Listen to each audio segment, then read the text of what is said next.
6.8 মাত্রার ভূমিকম্পে হিমালয় পর্বতমালার উত্তরাঞ্চলে অবস্থিত তিব্বতে এ পর্যন্ত নিহত হয়েছেন 95 জন এবং আহত হয়েছেন আরও অন্তত 130 জন।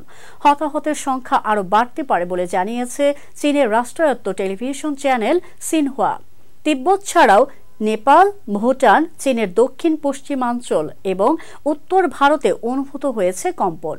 তবে সেসব দেশ এবং অঞ্চল থেকে হতাহতের কোনো খবর এখনো পাওয়া যায়নি।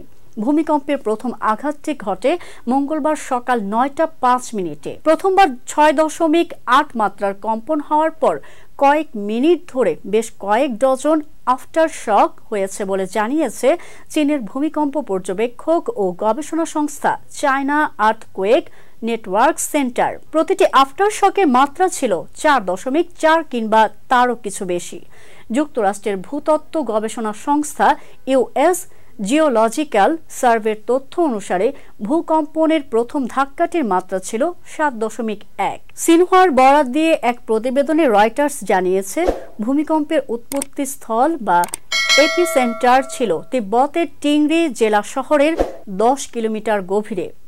এপিসেন্টারে থেকে হিমালয় পর্বতমালার সর্বোচ্চ শৃঙ্গ মাউন্ট এভারেস্টের দূরত্ব মাত্র 80 কিলোমিটার।